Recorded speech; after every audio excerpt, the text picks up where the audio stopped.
एवं जय हिंद। आज हम स्पर्श कक्षा 8 की बुक से रहीम दास जी के दोहे पढ़ेंगे। इससे पूर्व हम रहीम दास का जीवन परिचय ले लेते हैं।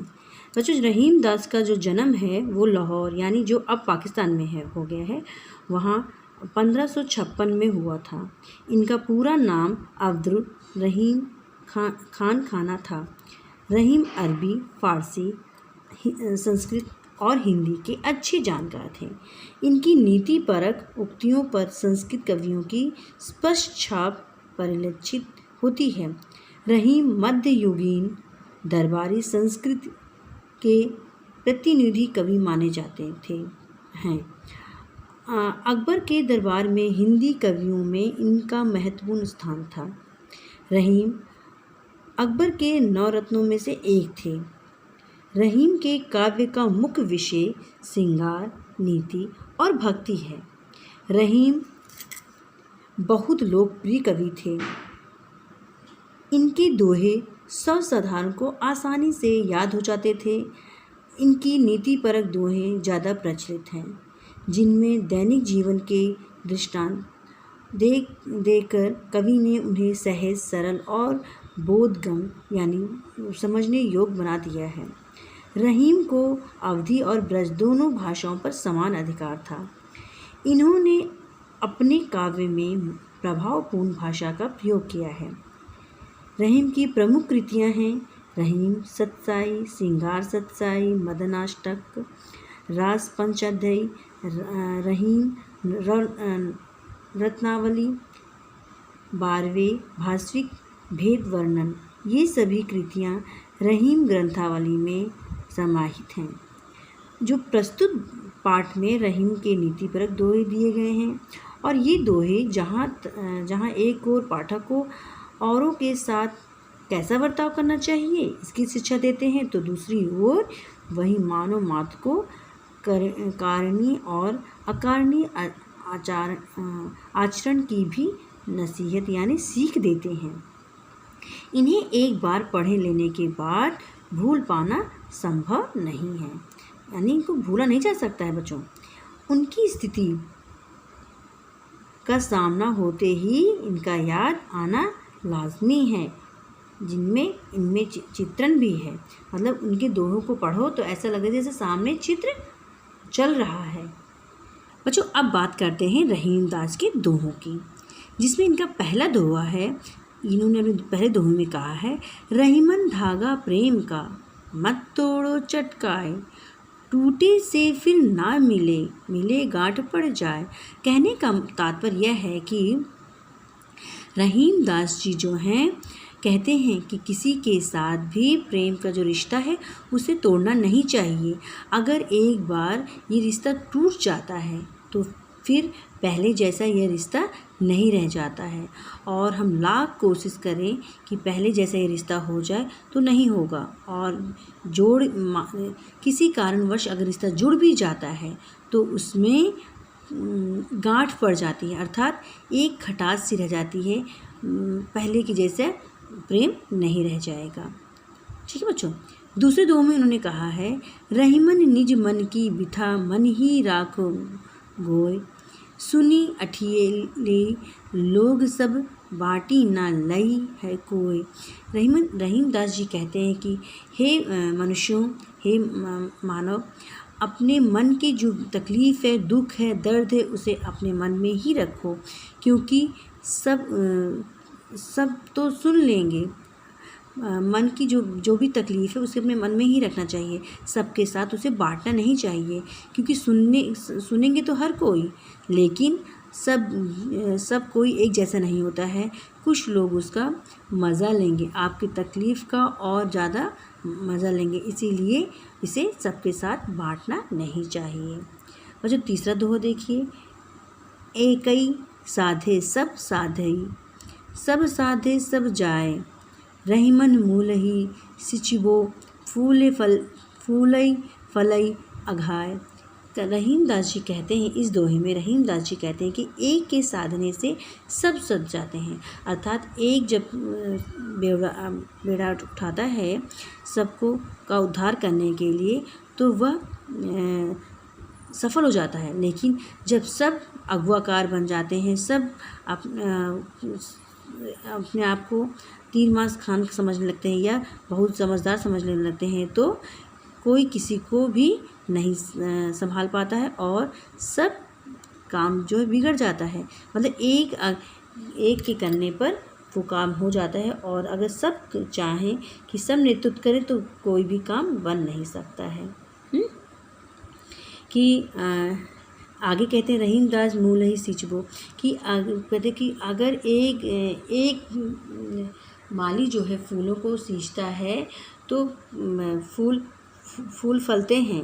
अगर रोज़ रोज़ उनको अच्छे से सींच दिया जाए, खूब कस के अघा कर सींच दिया जाए, तो वह सब फूल फल नष्ट हो जाते हैं। मतलब कहकर जो परिणाम अच्छा नहीं मिलता है। चौथा देखिए बेटा, चित्रकूट में रमी रहे रहीमन अवध नरेश, जा पर विपदा पड़त है सो आवत है यह देश।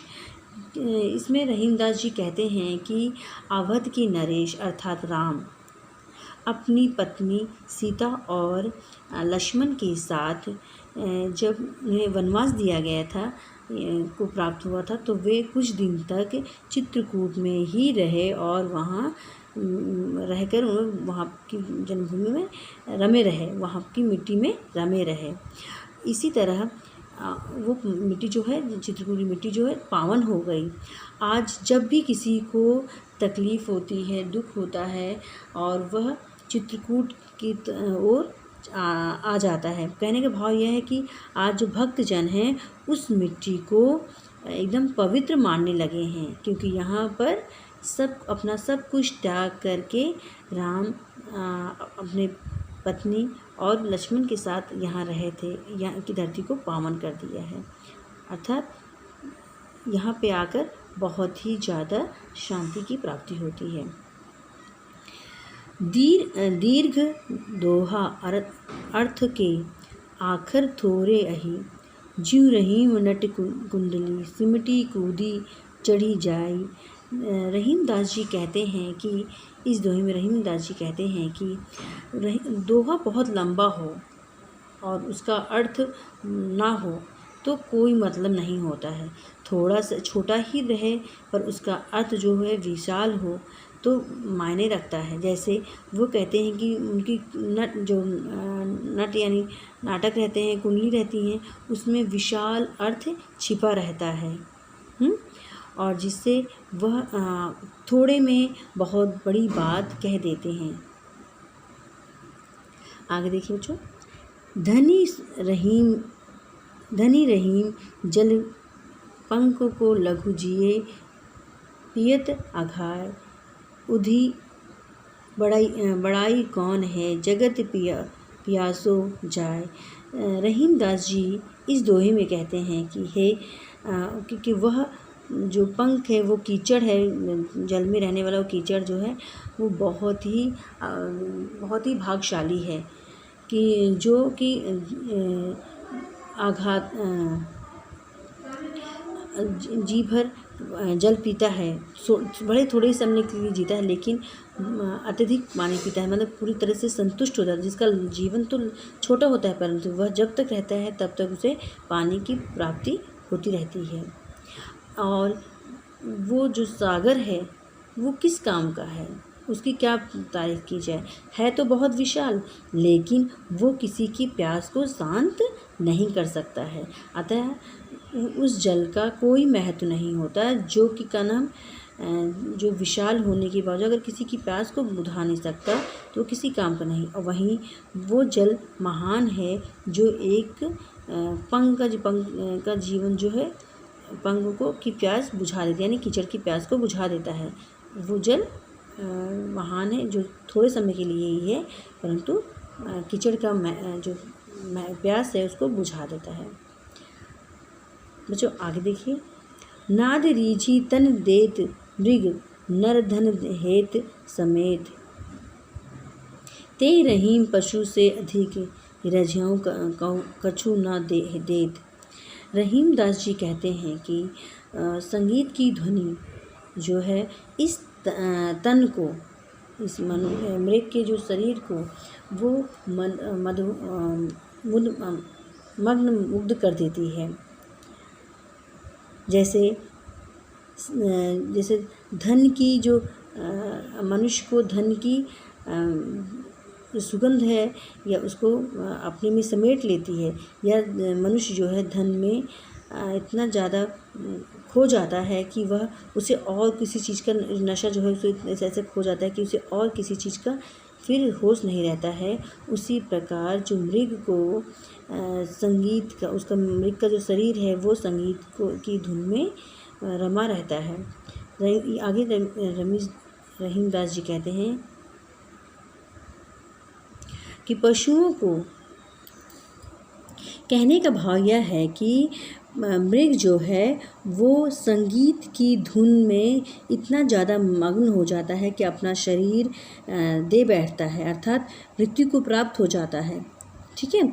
और जो नर है वो धन के लोभ में नशे में पागल तो हो जाता है, पर लेकिन वो नशे में मदहोश हो जाता है, परंतु वो इस संसार से अपने आप को अलग कर लेता है। धन के अपने परिवार सगे संबंधी से अपने आप को अलग कर देता है धन के नशे में। और आगे है, लेकिन जो मनुष्य है वो धन के साथ ही रह जाता है। ठीक है। आगे देखिए, बिगड़ी बात बनई नहीं, लाख करो किन कोय, रहीमन फटे दूध को मथे न माखन हो। रहीम दास जी कहते हैं कि अगर एक बात कोई भी बात बिगड़ जाती है तो वह कितनी भी कोशिश लाख कोशिश कर लो पर वो पहले जैसे बात नहीं रह जाती है। जैसे जिस प्रकार एक बार अगर दूध फट जाता है तो लाख कोशिश करने के बावजूद भी उसे माखन मत कर माखन नहीं निकाला जा सकता है।